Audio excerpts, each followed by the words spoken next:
programação online, você ouve aqui.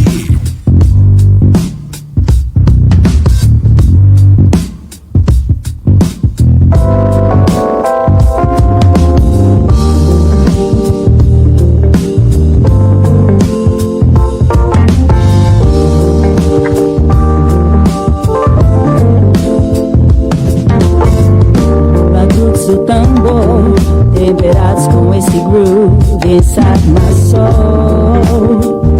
Balanço que me cai bem e que me leva a caminhar, me descobrir e despertar more and more every day. É o som do groove com tambor que estão inside my soul pra me fazer lembrar.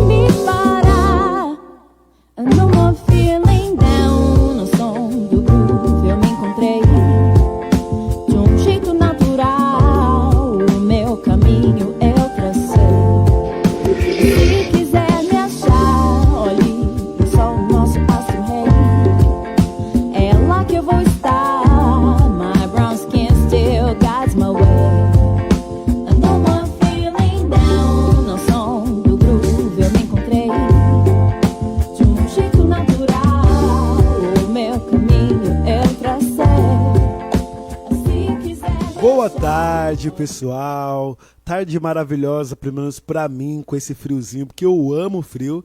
E para iniciar o primeiro programa ao vivo de rádio e TV aqui na Rádio Boa Música FM, temos o programa Educação e Outras Conexões com a professora Anaí Novaes e convidados. Tudo bem com você, professora? Muito boa tarde, Rick Bastos, muito boa tarde aos meus convidados, professora Juliana, professor Carlos, a todos os nossos ouvintes da Rádio Boa Música FM. Sim, é uma excelente tarde de quarta-feira. E nós começamos bem, né, Rick? Ouvindo Gabi Cunha, Groove do Tambor. É isso aí, linda música. As músicas. Aliás, a professora Anaí Novaes tem dado espaço para tantos artistas talentosos que a gente daqui a pouco vai virar uma MTV, uma nova MTV, né? Porque são tantos artistas bons e que a professora Anaí, junto com o projeto da rádio, está dando espaço a todos esses artistas. Parabéns, professora. Obrigado, Rick. Na verdade, é assim, né?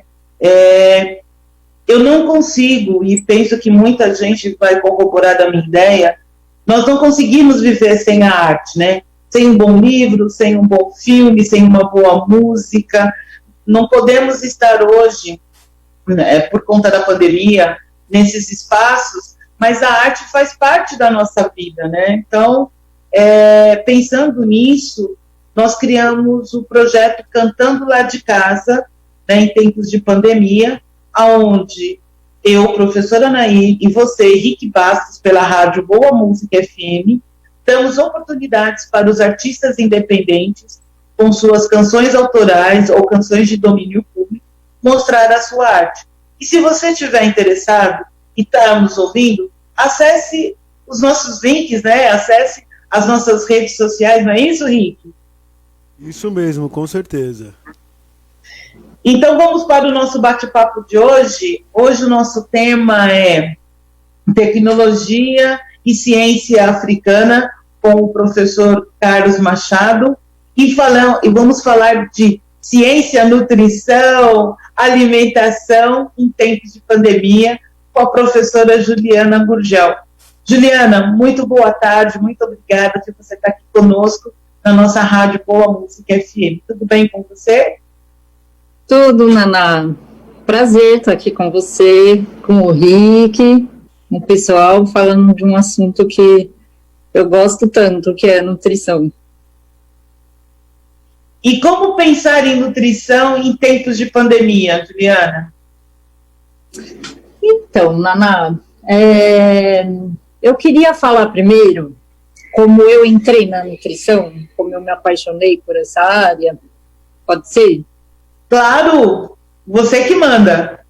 Então, eu tenho uma irmã mais velha, E a minha irmã teve uma infância, uma adolescência gordinha, obesa, e ela fez vários tipos de dietas, até que ela leu um livro, e depois que ela leu esse livro, mudou a vida dela.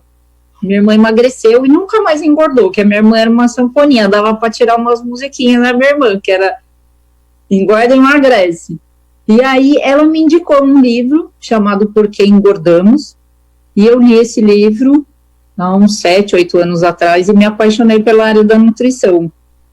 E esse livro é um livro que eu recomendo muito para o pessoal ler, porque ele fala coisas que eu, como bióloga, que sou também, né, sou professora e sou bióloga. E lendo esse livro, eu descobri coisas que são intuitivas, mas que parece que a gente esquece, né? A gente esqueceu de como é fácil comer, de como é prazeroso tem que ser a comida. E então, assim, lendo esse livro, aí eu fui lendo outros e outros e acabei entrando na área da nutrição. Mas vou responder a sua primeira pergunta. O que a gente tem que fazer em tempos de pandemia, certo? Certo. Estamos vivendo um período estranho, eu acho que a gente está em altos e baixos com relação a essa pandemia, né, com relação às nossas emoções, mas eu acho que dentro de casa a gente está protegido. E quando a gente sai de casa, a gente está meio que saindo para uma guerra, e é uma guerra invisível, contra um ser invisível, né? E eu acho que a gente tem que aproveitar esse período dentro de casa para fortalecer essa máquina, que é a máquina que a gente vai combater essa guerra. Então, eu acho que a gente tem que aproveitar esse tempo para conseguir combater esse vírus de forma mais eficiente. E aí, o que a ciência está falando sobre esse vírus? A primeira coisa é que eu acho que teve um estudo no Reino Unido mostrando que 2/3 dos pacientes mais graves, eles eram obesos. Então, assim, combater o excesso de peso é um jeito da gente ter mais saúde para encarar esse vírus. Só que combater, você fala assim, emagrecer não é uma coisa fácil. E eu não vou emagrecer em 30 dias para poder sair na rua, né? Então, a gente sabe que é um processo difícil. Então, e outra pesquisa que eu achei interessante trazer para vocês é que, assim, pacientes que entraram nos hospitais com a hiperglicemia, ou seja, eles estavam com açúcar alto na hora, né? Tanto que os casos mais graves dessa doença são em diabéticos também, né? Então, pessoas com hiperglicemia têm um quadro mais grave da doença. Então, o que a gente, sabendo disso, o que a gente pode fazer relacionado à nutrição? Tentar, de forma científica, controlar a glicemia do nosso sangue. E isso a gente sabe, a ciência sabe que a gente controla com uma dieta muito conhecida ultimamente na internet, que chama dieta low carb, que eu sou uma grande defensora dela. E o que é uma dieta low carb? E como pensar essa dieta, principalmente porque, assim, uma das questões que essa pandemia trouxe foi a desigualdade social, né? E que afeta, porque nós vivemos uma crise sanitária, uma crise política, uma crise social, uma crise histórica, né? E uma crise econômica. Então, quando a gente pensa em nutrição, você pensa numa boa alimentação. Uma boa alimentação pressupõe-se condições financeiras adequadas e favoráveis. E nós sabemos também que, neste momento atual, com essa pandemia, isso é impossível, principalmente para a população de baixa renda, né? Para as populações que estão numa situação de maior vulnerabilidade social e econômica. Então, como pensar essa dieta com esse público? Então, falou brilhantemente, Naná.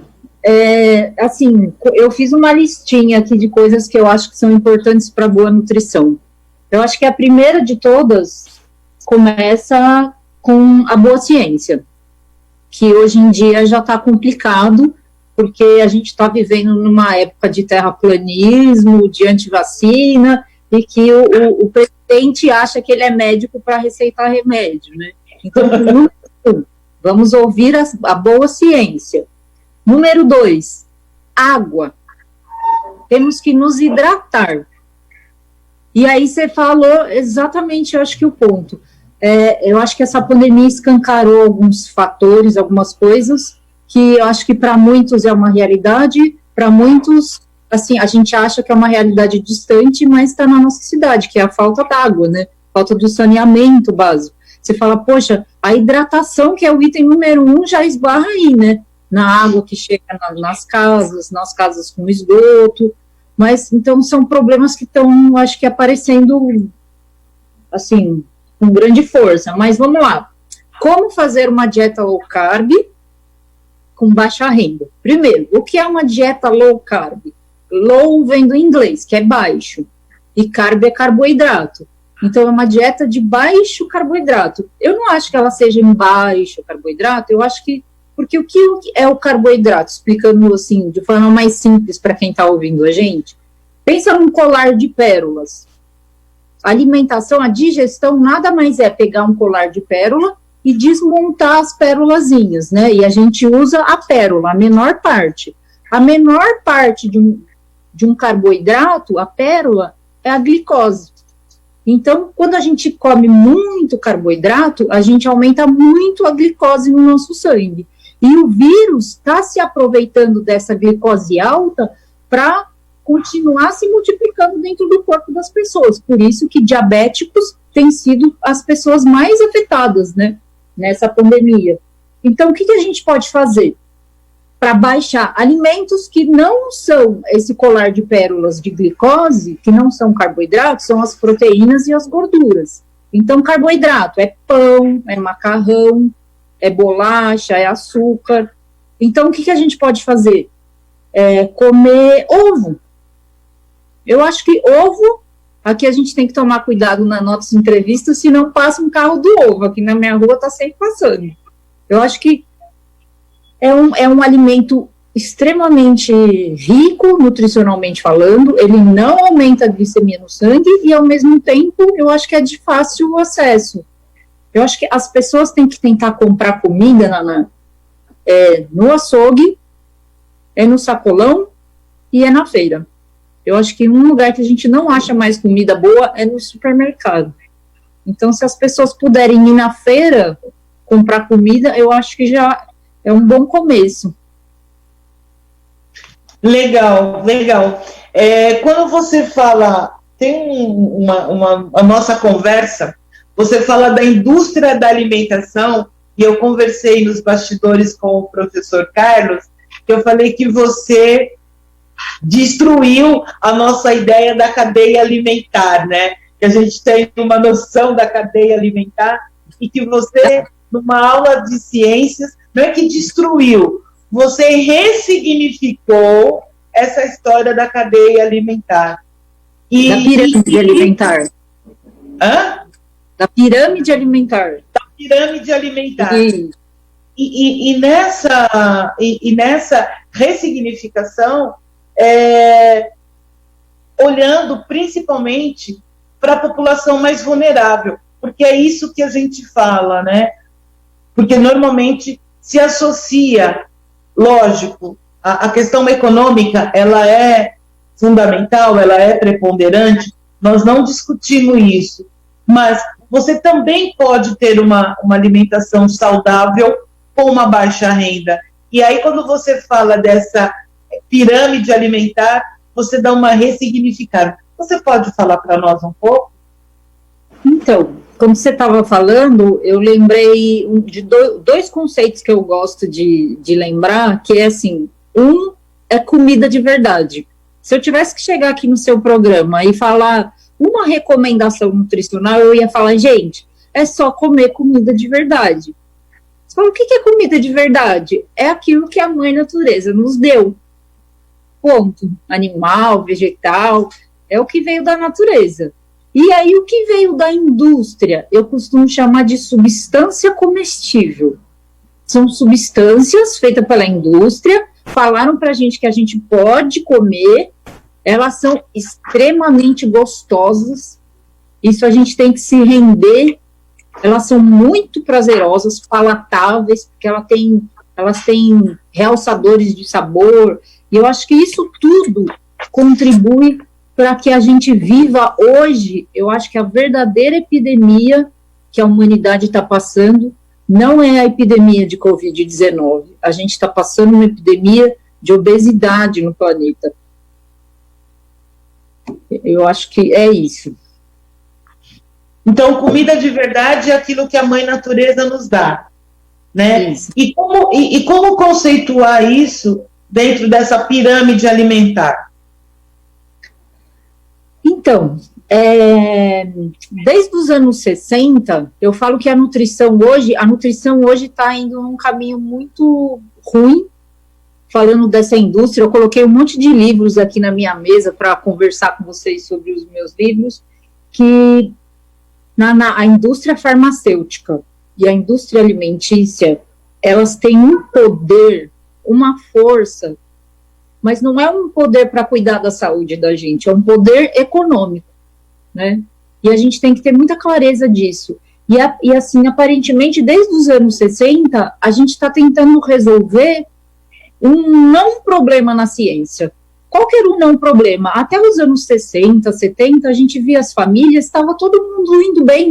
A gente aprendia a cozinhar com as pessoas mais velhas da família, a gente tinha as nossas tradições culinárias, a gente comia o nosso cuscuz de manhã, que é carboidrato, e nem por isso as pessoas estavam doentes. E aí começaram-se a criar alguns não problemas na ciência, alguns mitos, que eu gostaria de falar com você hoje, que são mitos, e a gente está tentando resolver esses problemas que não eram problemas. Por exemplo, uma epidemia que a gente vive hoje é falta de vitamina D. As pessoas hoje em casa, quer se fortalecer para sair para a rua, tem que tomar sol. E isso é para... O sol está aí, é o astro-rei, dá energia para a gente todo santo dia, só precisa sair e tomar sol 20 minutos, num sol forte. E falaram para a gente que tomar sol é uma coisa ruim. A vitamina D, ela não é uma vitamina, né? Ela é um hormônio e ela regula o sistema imunológico do corpo humano. E saiu um estudo incrível, seríssimo essa semana, mostrando que pessoas que tinham abaixo de 17 nanogramas de vitamina D no sangue, tinham altíssima mortalidade. E pessoas com mais de 35 vitamina D no sangue já quase zerava a mortalidade. Então, assim, quer fazer uma coisa bacana? Vamos tomar sol. E o que mais? E voltando à sua pergunta, como que tem que ser essa pirâmide? A gente tem que fazer essa pirâmide, justamente parece que é o contrário do que a gente aprende na escola, né? Que na escola criaram-se aquela piramidinha que falam que a gente tem que comer bastante carboidrato e pouca gordura. E aí eu vou falar uma frase para que você, que eu acho que já me ouviu um pouco, já não vai se assustar tanto, mas talvez o professor Carlos se assuste, que para a gente perder gordura do nosso corpo, a gente precisa comer gordura. Então, assim, eu acho que a gente está precisando comer mais gordura. Olha que coisa curiosa. Comer gordura, para eliminar gordura, comer gordura. Que é isso? O que é isso? Naná, sabe quando um gato sobe em cima de uma árvore e o cachorro para embaixo, fica latindo, falando que ali tem alguma coisa? Dificilmente ele erra na árvore, né? A gente, na nutrição, a gente está latindo para a árvore errada. A gente sempre achou que a nutrição, o nosso corpo, era baseado em calorias. tudo que a gente fala de saúde, de comer muito, comer isso, comer aquilo, era relacionado a calorias. E hoje a ciência da nutrição já sabe que não importa as calorias da comida, importa o hormônio que aquela comida vai disparar no nosso sangue. E o principal hormônio que regula se a gente vai engordar ou se a gente vai emagrecer é um hormônio chamado insulina. Acho que todo mundo já ouviu falar da insulina, por causa dos diabéticos, né? Mas a insulina, ela tem 2 papéis fundamentais dentro do nosso corpo.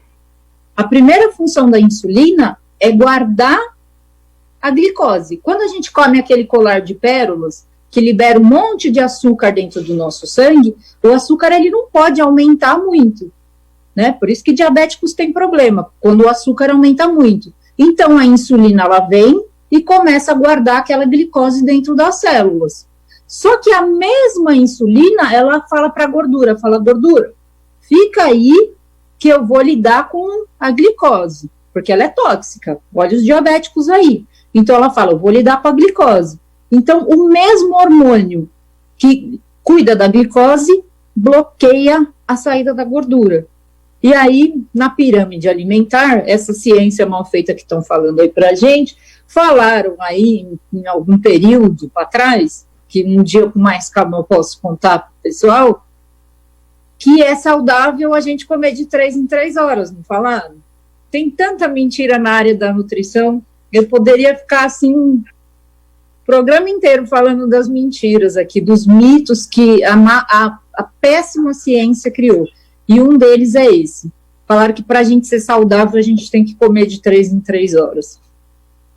E qual é o tempo real para se comer? Quando se tem fome? Ótima! Você já respondeu a pergunta. Se eu falar para você, quando que você bebe água? Quando você chegou a 200 ml por dia? Ou quando você tem sede? Quando eu tenho sede. Naná, quando você coloca a blusa, quando a temperatura baixa de 16 ou quando você tem frio? Quando eu tenho frio. Então, a gente tem que comer quando a gente tem fome. O problema, Naná, é que a gente está metabolicamente doente. Então, a gente tem muita insulina dentro do nosso corpo hoje. Então, o que a insulina está fazendo? Ela fala para a nossa gordura, ela fala assim, ó, fica aí, gordura. A insulina, ela tranca a gordura dentro do nosso corpo, aí a gente não consegue usar. Por isso que a gente sente fome. Porque se a gordura é como se fosse um dinheiro depositado no banco, você tem uns 10 reaisinhos na carteira, mas você sabe que você tem 50 mil reais no banco. Quando acaba o dinheiro da carteira, a gente pega o cartão e vai lá tirar dinheiro no banco para usar a reserva. A nossa gordura é a mesma coisa. É uma reserva, tá lá no banco. O problema é que o excesso de insulina não deixa a gente usar. Então, a gente guarda, mas não usa. Então, o que a gente tem que fazer? Aprender a desbloquear a nossa gordura. E como que a gente faz isso? Comendo gordura. Entendi. Qual é o outro mito que nós temos que desfazer para a nossa sociedade ter uma alimentação tranquila, uma alimentação saudável? Qual é o outro mito que a gente tem que desfazer? Outro mito? Então, começa com a gordura, né? Que eu acho que a gordura e a proteína, né? Eu fico com medo das pessoas falarem, nossa, o que essa menina tá falando? O que essa professora tá falando aí na rádio? Comer gordura? Se eu fizer uma brincadeira com você, Naná, e falar assim, ó, você herdou um zoológico, certo? Herança. Não tem escolha, herança. Você ganhou um zoológico. Você precisa alimentar o leão. O que você daria para o leão? No mínimo, um bom filé. Um bom filé, legal. Aí você fala, o que você daria para o macaco? Uma banana. Uma banana. O que você daria para um ornitorrinco? Meu Deus. Eu acho que eu daria um monte de erva, de planta. Você não sabe. Eu também não sei. O que a gente faz? A gente vai pesquisar, não é? Exatamente. pesquisasse hoje a alimentação do ser humano na internet, você iria ficar louca. Porque você já reparou que o ovo era bom, aí depois o ovo ficou ruim, e depois o ovo voltou a ser bom, e hoje o ovo é o nosso melhor amigo? Sim. Porque, assim, tem muitos mitos. Tem muitos. E isso tem uma origem lá na escola, que eu acho que já que a gente está falando de educação, eu vou trazer essa peteca um pouco para a educação. A ciência na nutrição, ela é muito mal feita. Ela é muito mal feita. Porque, primeiro, é muito difícil fazer ciência quando a cobaia são seres humanos, são pessoas, né? Então, já tem um monte de dificuldade, tem alguns vieses de erros, assim, fatores de confusão no meio. E fora a dificuldade que é fazer ciência em nutrição, vem a corrupção na área da indústria, que, no fundo, está muito preocupada com a rentabilidade das coisas, né? Mas deixa eu ver outro mito aqui. Falei do mito do sol, né? Falou. Pessoas estão com tanto medo do sol que hoje a gente vive um grande problema de vitamina D. O que mais? Da gordura. Da gordura, é um grande mito. Outro, aí eles falam, tudo bem, se tivesse um ser humano lá no zoológico, você fala, o que eu daria para o ser humano? Se a gente olhar na natureza, na nossa evolução, a gente era caçador e coletor. Então a gente caçava uns animais, pescava uns peixes, comia umas raízes, umas frutas. Eu acho que eu ia dar isso se tivesse um ser humano lá no meu zoológico. Aí você fala, mas a gente comia gordura? Sim, comia gordura dos animais, né? Era difícil caçar, é difícil caçar. Então a gente comia o animal com a sua gordura toda. Aí o pessoal fala, tudo bem, eu podia comer gordura, mas e o colesterol? E aí a gente entra num outro mito grande da nutrição, que eu acho que eu li um dos grandes livros assim, que eu já li da nutrição, chama O Mito do Colesterol, falando que, primeiro, gordura não aumenta colesterol. O que aumenta colesterol basicamente é açúcar. Que colesterol aumenta com gordura? O chamado bom colesterol, que é o HDL. O LDL também não é o mau colesterol, porque tem um LDL grande e um LDL pequeno. Então, assim, é profundo esse assunto. Mas eu acho que o seu público aqui que está nos ouvindo tem que ter uma certeza hoje não tem nada na vida que eu acho que a gente faça mais do que comer. Porque tomar banho, a gente toma 1, 2 banhos por dia, né? Escovar o dente, a gente escova 2 vezes o dente por dia. Dormir é uma vez. Agora a gente come todos os dias da nossa vida, 3 vezes, 4 vezes no dia. Então eu acho que uma vez na vida a gente tem que parar, todo mundo. Devia arrumar um tempinho, e esse tempinho podia ser na pandemia, parar um tempinho para decidir o que entra pela sua boca e o que não entra mais pela sua boca. Porque a gente, quando sair, aí voltando a falar da pandemia, quando a gente sair para a rua, a gente não vai ter o poder se o vírus vai chegar na gente ou não vai chegar na gente. A gente pode ter todos os cuidados do mundo, mas a gente pode se contaminar. Agora, o poder que a gente tem...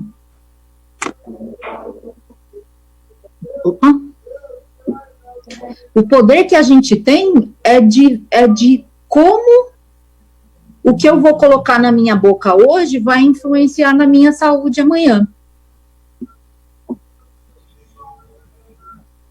Eu concordo plenamente com você, Juliana, e eu acredito que nós vivemos um momento de mentiras, né? A nossa história toda, a nossa formação toda, né, é um mito de muitas mentiras. Tomar manga com leite morre, por exemplo, né? Era um grande mito e a gente sabe, depois o professor Carlos vai até falar dos mitos dentro da tecnologia e da ciência africana, mas tinha um porquê de tudo isso, né? E quando você fala da máquina, da industrialização, da nutrição e da farmácia, né? Do campo farmacêutico, é porque existem interesses, né? E é um interesse político e econômico, porque é uma grande indústria, né? Então, muita gente ganha muito dinheiro com a má alimentação. Merenda escolar, por exemplo, é um mito, é uma realidade, é uma necessidade, o que é? Então, eu acho que a escola pública, eu acho que por ter só, não ter cantina, eu acho que a gente sai na frente porque a gente fica mais longe daquelas coisas que eu chamei de substâncias comestíveis. Tem uns salgadinhos que você olha, você fala, aquilo é uma substância, alguém disse que é comestível, mas a gente quase não consegue detectar o que tem ali, né? Só o que é aquilo ali? É milho? É isopor? O que tem naquilo? Então, acho que o fato da gente não ter cantina nas escolas, ter a cozinha, a gente já ganha, porque a gente come comida. E quando, nos anos 60, por uma motivação histórica, assim, quando eles começaram a demonizar a gordura, falando que a gordura, principalmente a gordura animal, a gordura saturada, que ia fazer mal, que ia aumentar o colesterol, quando tiraram a gordura dos alimentos, a gente precisa colocar alguma coisa no lugar. E outra, a gordura dos alimentos é o que dá o sabor para o alimento. Come um filé de frango chapadinho assim, ó, na grelha, e come um frango assado com pele, né? É muito mais saboroso, porque a gordura é o que dá o sabor. Então, a partir do momento que eles tiraram a gordura dos alimentos, eles tiveram que colocar alguma outra coisa. Eles tiveram que dar sabor para os alimentos. E aí eles começaram a cada vez mais colocar aqueles realçadores de sabor, glutamato monossódico, aqueles pozinhos que tem no salgadinho, que são extremamente gostosos, mas para dar sabor nas coisas. E a partir de então, a gente vem se alimentando cada vez mais dessas substâncias. A gente precisa se aproximar mais da comida de verdade e se distanciar das embalagens. Eu falo que, assim, a gente tem que descascar mais e desembalar menos. Mas Gostei do lema. Mas ó, aí eu preciso defender um pouquinho as pessoas que falam assim, Ju, mas é difícil. É difícil, porque a gente já colocou esses produtos, essas substâncias comestíveis na nossa vida. Eu acho que todo mundo aqui tem um negocinho que fala, nossa, sou viciada nesse negócio. Porque eles são feitos para viciar. Então, a gente, adultos, que a gente já consome esse tipo de coisa, fica mais difícil. E eu acho que por isso que eu acho que a gente tem que tentar não deixar as nossas crianças tão em contato com esse tipo de coisa. Levar uma criança hoje no supermercado é sacanagem, né? Porque eles agora até colocam personagem nas embalagens, é tudo ali na altura dos olhos deles, né? Então, é difícil.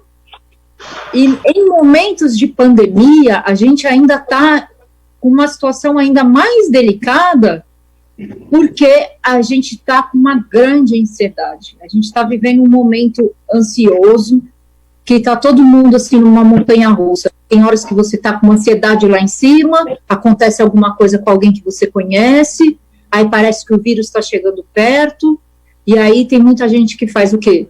Desconta na comida, né? Se a gente fica em casa, a gente fica ansioso, então a gente quer comer. E aí a gente está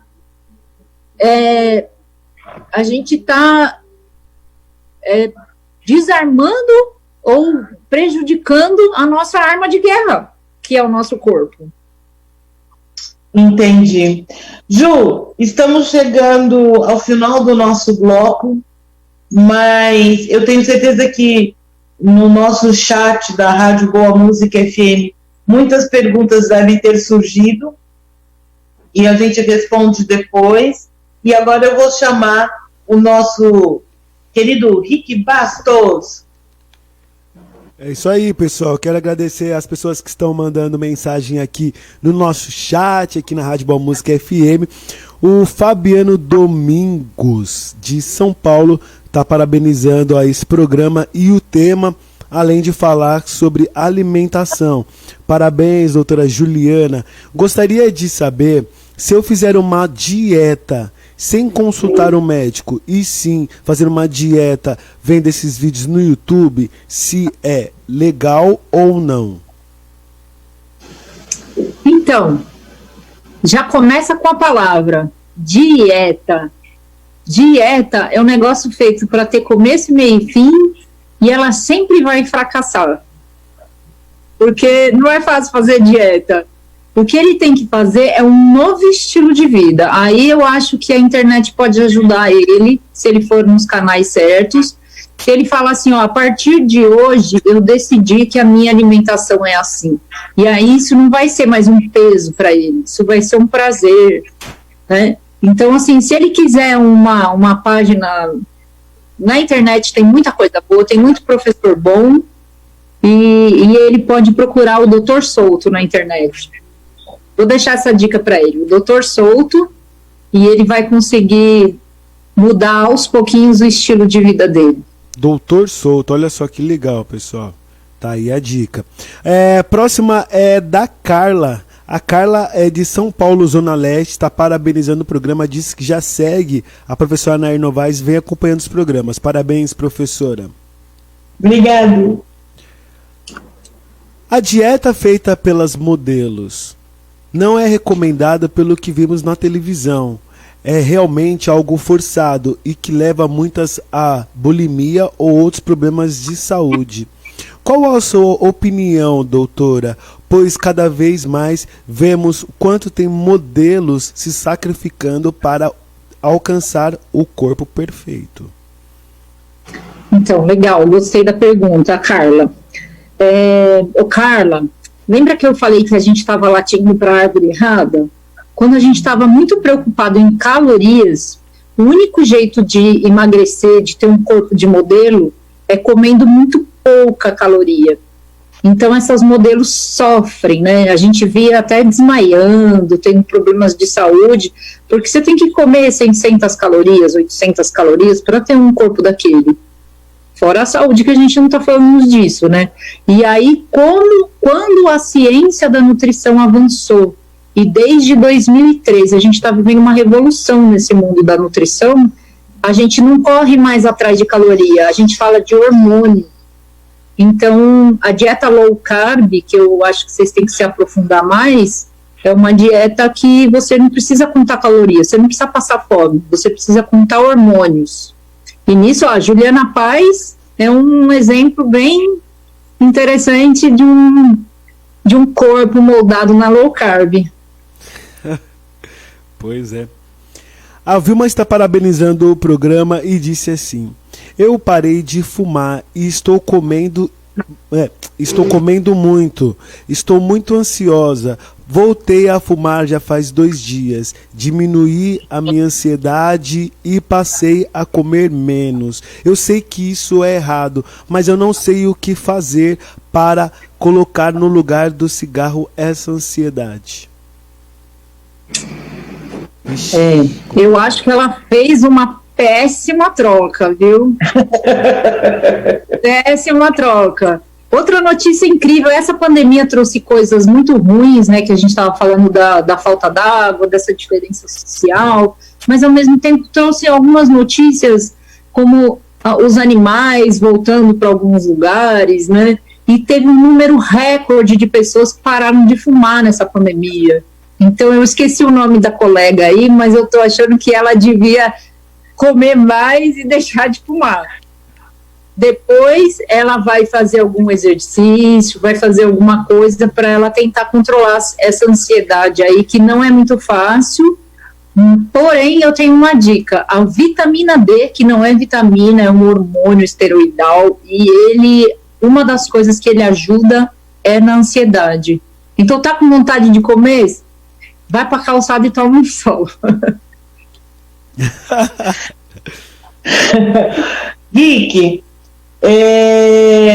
eu sei que deve ter muitas perguntas e a gente vai sim, sempre depois encaminhar. Perguntas. Mas vamos para o nosso momento empreendedor para depois ir para o nosso. Ou você prefere já ir direto para o professor Carlos?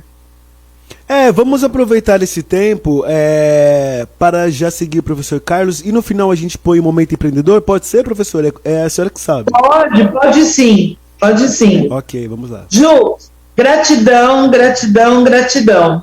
Professor Carlos, agora é com você.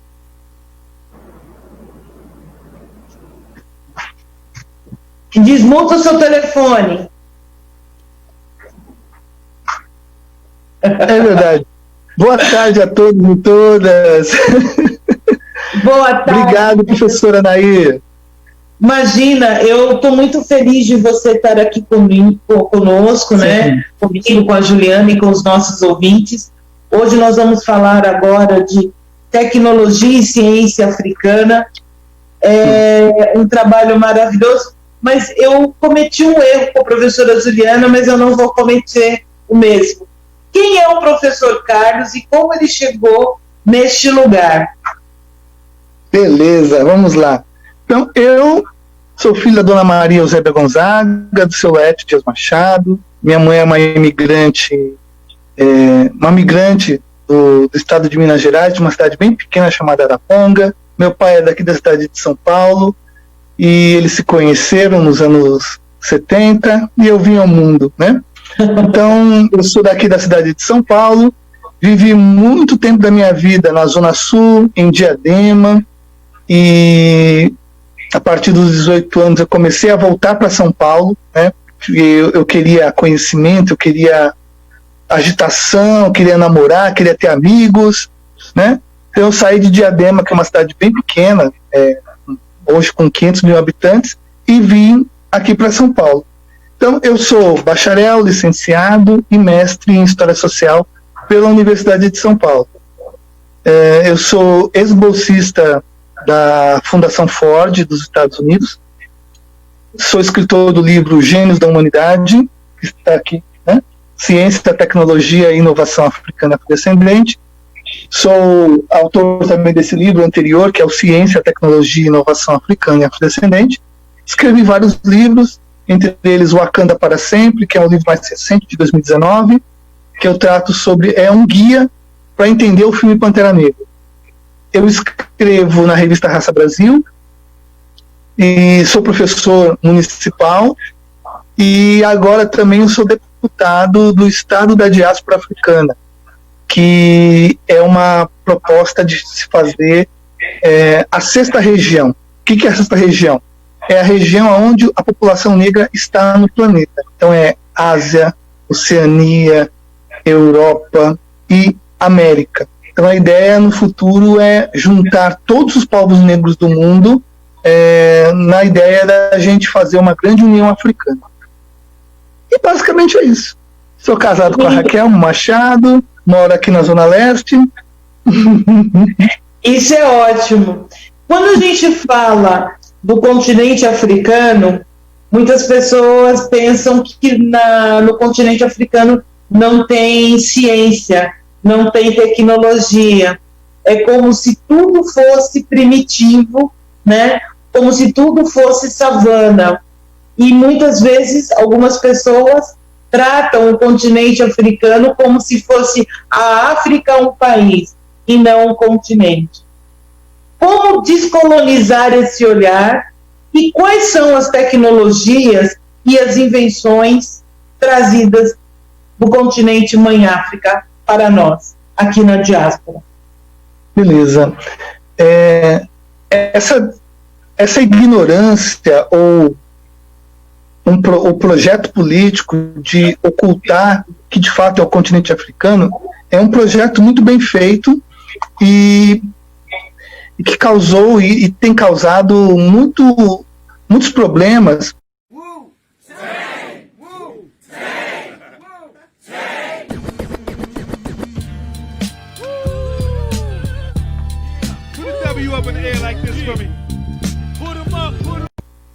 onde tem corrupção, e do outro lado se mostra um continente onde tem muitos animais, né? Parques nacionais, lugar onde se faz safaris. Então, basicamente, essa é a visão do continente africano, e mostrando também a África como um país, né, que é uma grande ignorância, mas isso tudo é planejado, pensado. Porque quando você liga a televisão, ou você vai numa biblioteca, numa banca de jornal, ou em qualquer outro lugar, você vai verificar que assim, a Europa ela é muito bem vista, o Ocidente é muito bem visto. E o continente africano, ele é mal visto como um espaço, um local pobre. E isso não tem muita relação com o que de fato foi o continente africano e o que ele é de verdade. Então, criou-se um imaginário, isso começou a partir do século XV com os portugueses, de que as pessoas que viviam ali eram descendentes de Cã. Cã é um dos filhos de Noé, e de acordo com a tradição do Velho Testamento da Bíblia judaico-cristã, Noé amaldiçoou seu filho, porque o viu nu e ele não fez nada naquele momento. Os outros filhos, Sem e Jafé, cobriram a nudez do pai. Então o pai abençoou Sem e Jafé e amaldiçoou Cã. E, de acordo com os teólogos da Igreja Católica Apostólica Romana, do século XV, eles interpretaram a Bíblia e disseram: esses povos aqui desse continente e os povos do Novo Mundo, que depois foi, entre aspas, descoberto, mas foi invadido, os daqui, os africanos, são os negros da Guiné, e os que vivem na América são os negros da Terra. Então, eles são passíveis de serem escravizados. É uma escravidão que durou séculos, e depois criou-se, já no século XIX, depois de toda uma pressão para se acabar com o tráfico transatlântico de seres humanos, criou-se um outro imaginário, que é, bem, Cã foi amaldiçoado porque tem a pele negra. Essa é a maldição de Cã. E aí é feio, sujo, malvado, é burro, é violento, é uma pessoa naturalmente criminosa. Essa é uma visão racista, né, que infelizmente ainda está em voga. A redenção de Cã aqui na América do Sul se deu com o projeto de branqueamento dessa população.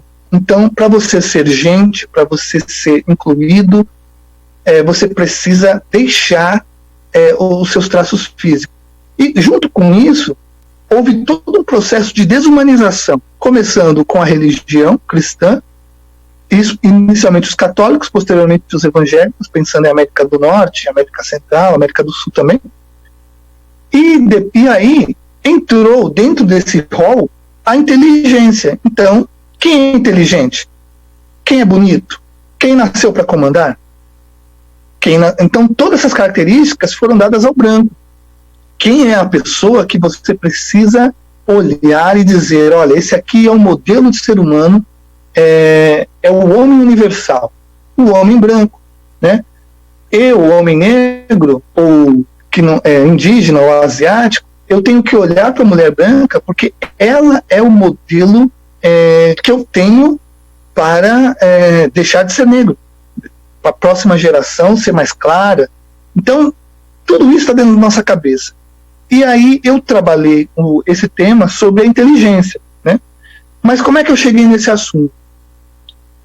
5 anos tinha terminado o meu ensino médio e eu queria entrar na universidade, né? E ainda não tinha a revista Raça Brasil, e aí nisso eu comecei a comprar revistas ali no centro da cidade que tivessem pessoas negras. Então é revista norte-americana, Ebony e Essence. Eu comecei a comprar essas revistas, e aí em fevereiro de 1995 eu me deparei com essa... Vocês estão me ouvindo?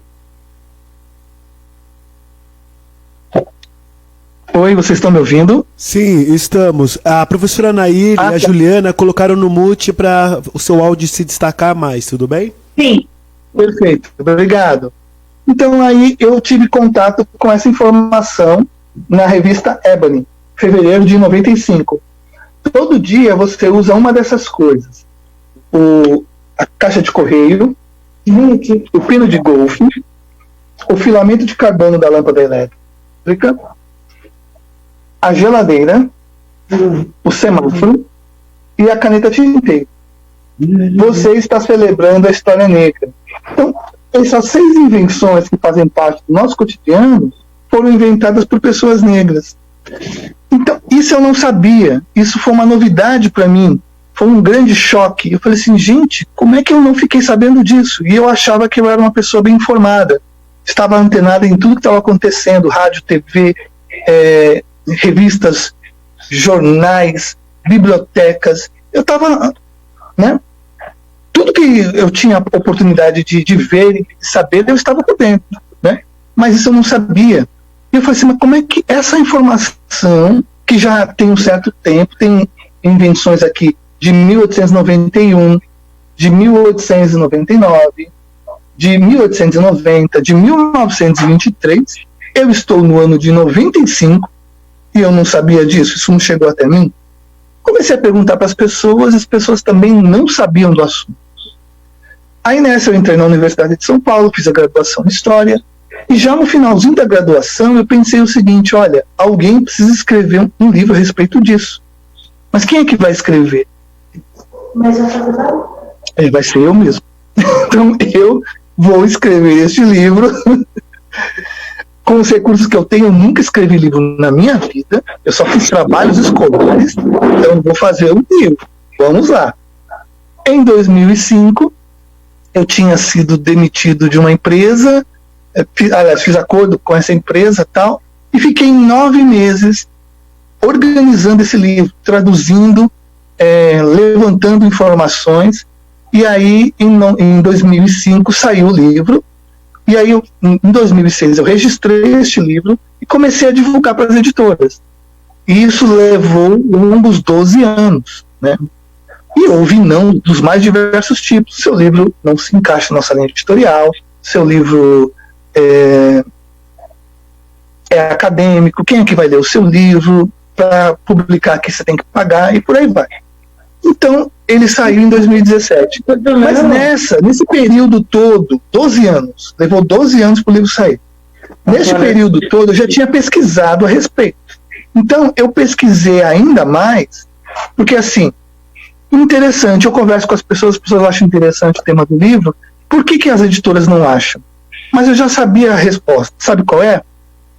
A questão é que eu, naquele livro, e no livro que saiu, eu estou mexendo com as bases da ciência e da tecnologia construída pelos europeus, que nós chamamos de eurocentrismo. Nós aprendemos que a ciência ela começa na Grécia, a filosofia. O nome das ciências, elas têm origem grega e têm origem romana, em todas as ciências. Só que muitas dessas ciências elas tiveram origem na África. Então eu fui fazendo um levantamento, não ficou só nessas 6 invenções que eu mostrei aqui para vocês, tá? Eram dezenas de milhares de invenções, pensando aqui na América. Saindo da América, indo para o continente africano, é uma quantidade assim que até hoje eu não consegui quantificar. Por quê? Óbvio. A origem da humanidade é a África. A primeira mulher e o primeiro homem evoluíram no continente africano, né? Os mais antigos fósseis de hominídeos são encontrados na África.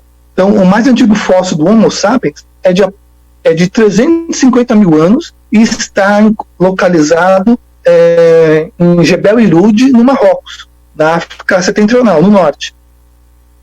Então, se o ser humano evoluiu na África, então a tecnologia básica de desenvolvimento surgiu lá. Então, foi lá que o ser humano aprendeu a andar, a pensar, a falar e a partir daí desenvolver diversos instrumentos fundamentais para a nossa sobrevivência na Terra, né? Vários outros tipos de hominídeos faleceram, desapareceram, foram extintos, e o nosso, o Homo sapiens, foi o único que conseguiu se adaptar a esse mundo e povoar todo o planeta, com exceção do Polo Norte e da Antártida. O restante ele povoou tudo. Então, são os negros africanos que inventaram as primeiras ferramentas de pedra, foram eles que inventaram a astronomia, inventaram a agricultura, a pecuária, inventaram a criação de cidades, e por aí diversas inovações em matemática, em física, em química, em direito, em filosofia, em todas as áreas do conhecimento, em química. A química começa na África, entre outras áreas do conhecimento. Então, tudo isso começou lá. Só que a gente não aprende isso na escola. Por quê? Não aprende na escola porque a escola foi construída dentro de uma ótica em que o homem branco é o vencedor. O homem branco é proprietário da civilização. Então, se você não é branco, você tem que aprender com o branco, a aprender como é que funcionam as coisas. E aí o que acontece? Inicialmente houve uma explicação religiosa para a suposta inferioridade negra, posteriormente indígena também, e depois, num segundo momento, começou a ter uma explicação científica, que nós chamamos de racismo científico, onde diversos intelectuais que são importantes até os dias de hoje, são estudados até os dias de hoje, começaram a fazer elucubrações sobre a incapacidade negra, sobre a animalidade negra, e por aí vai. Até que alguns intelectuais começaram a tentar provar cientificamente de que negros eram inferiores a brancos. Isso, cientificamente falando, não tem fundamento nenhum, mas durante muito tempo se acreditou nisso. Então nós vivemos e eu mesmo, eu sou de 70, eu sou de 25 de dezembro de 1970. O que eu pesquisei, o que eu consegui publicar, eu não aprendi nada do que eu coloquei no livro nos meus tempos de escola. E até os dias de hoje, graças a toda a luta do movimento negro, a gente consegue colocar um pouco de história da África, dos afro-brasileiros, desde 2003 para cá, né? Mas ainda hoje a gente enfrenta muitos desafios, porque quem faz esse tipo de trabalho ainda são pessoas ativistas, pessoas que têm uma visão um pouco mais ampla da realidade, mas a maioria não, porque não aprenderam isso na universidade, então não se sentem à vontade, e também porque a sociedade é uma sociedade de supremacia branca, de dominação branca. Então, a forma de contar a história é uma forma que privilegia as pessoas brancas. Em nenhum momento as pessoas negras são colocadas de uma forma positiva. O que eu aprendi sobre a nossa gente na escola foi que a história da população negra começa a partir da escravidão. E não, por exemplo, de que o Egito, que é a civilização africana mais antiga, era uma civilização negra, onde tinha rainhas, reis, todos negros, uma população negra, né, e que foi uma potência da sua época. Foi uma potência, e ela foi copiada por nações asiáticas e europeias. Muito do que nós temos hoje no cotidiano é algo inventado pelos nossos ancestrais, mas que os europeus dizem que foram eles que inventaram. Por quê? Porque eles dominaram o planeta. A partir do século XV em diante, os europeus dominaram todo o mundo. Um pequeno continente conseguiu dominar o planeta inteiro, com algumas exceções, né? Então eles impuseram a sua visão de mundo, impuseram a sua educação, que privilegia as pessoas brancas. Então nós estamos num momento de democratizar a educação. No meu caso, de democratizar a história e especificamente a história da ciência. Porque essa história Let the battle begin.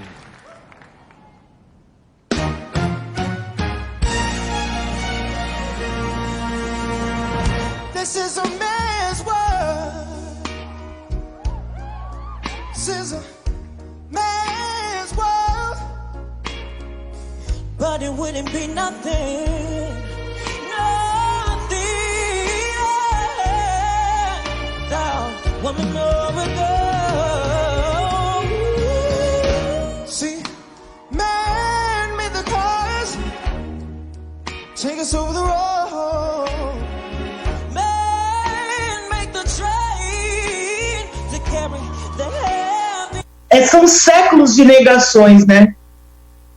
Sim, durante muito tempo se ensinou na escola de que a história negra começa na escravidão. E aí, você imagina a situação de uma menina e de um menino negro que ouve isso sobre seus ancestrais na escola. Qual é o impacto psicológico disso, né? Porque se você for aprofundar, Anaí, todos os povos já foram escravizados em algum momento. Não tem um povo que não passou por essa experiência. A escravidão é uma instituição muito antiga. Eu não aprendi isso na escola, isso que eu estou falando para você. É uma instituição que começa a partir do momento em que os seres humanos deixam de ser caçadores e coletores e passam a viver em cidades. Então, eles vivem naquela região, próximo de rios, próximo de um rio, e estabelecem cidades-estado, reinos, impérios, né, civilizações. Então, a partir daí, começa essa história de escravidão. E a escravidão, ela foi democrática, ela atingiu a todos os povos. Então, os europeus, em nenhum momento, dizem que eles já foram escravizados. E eles já foram, em diversos momentos da história. Mas não se fala, não se toca nesse assunto na escola.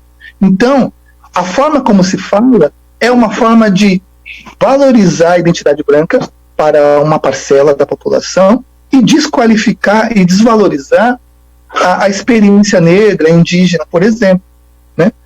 E nós somos a maioria desse país.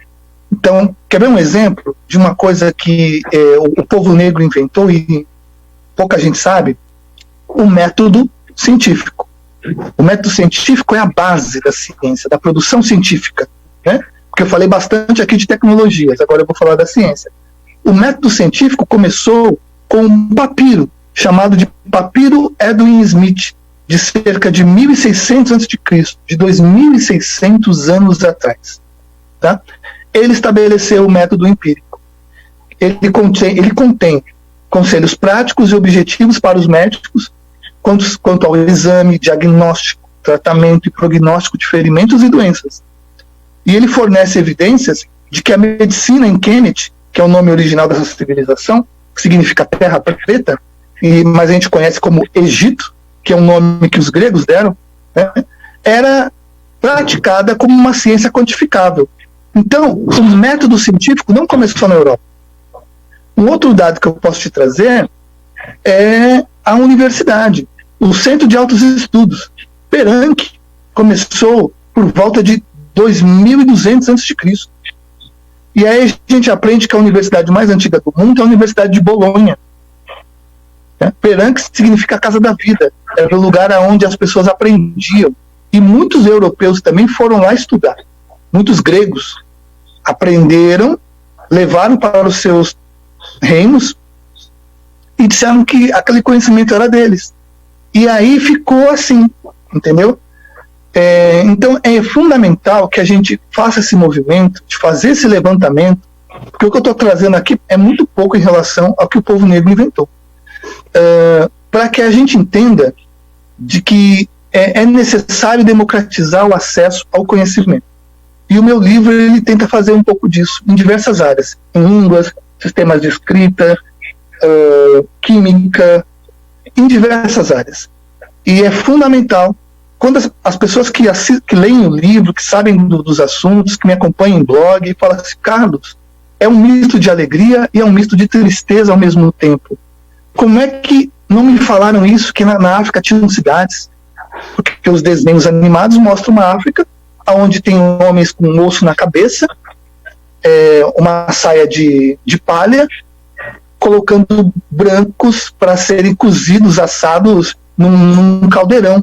Por que eu falo isso? Porque eu aprendi isso em desenhos animados, em histórias em quadrinhos, em seriados, né? Quem era o rei da selva? Era o Tarzan, um homem branco. Olha que louco, né? Na África, continente majoritariamente negro, o rei da selva é um homem branco. Então, nós temos um imaginário que ele foi altamente comprometido com essa visão de mundo eurocêntrica. E é necessário, para a gente construir igualdade de oportunidades, que a gente tenha todas as histórias contadas de forma igual nas escolas. A escola é fundamental, com certeza, mas os movimentos negros também são fundamentais. E uma coisa se retroalimenta a outra. O movimento negro, desde o século XX, desde o início do século XX, já exigia do Estado brasileiro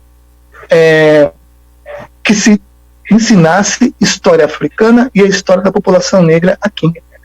E isso levou mais de um século para que pudesse ser implementada nas escolas brasileiras. E ainda hoje, apesar de ser implementada, ainda enfrenta muitos desafios. Porque existe uma ala que entende que aquilo ali é macumba, é feitiçaria, né? É algo ligado ao satanismo. E então são muitos preconceitos que precisam ser vencidos para se entender a riqueza que o continente africano legou para a humanidade. Com certeza, né? Eu fico muito, muito feliz nesse momento aqui pela rádio Boa Música FM, pelo programa Educação e Outras Conexões, poder levar esse conhecimento a milhares de pessoas, né? Que a gente tinha, a rádio ela tem uma audiência grande, graças a Deus, graças à nossa ancestralidade, e cada dia vem aumentando mais a nossa audiência. Então, muita gente que desconhecia esses assuntos passam a conhecer, porque a conexão, né, a educação e a conexão, ela extrapola os muros da escola, né? A educação, ela não se dá só no contexto escolar, ela se dá fora. Tanto é que você foi buscar a informação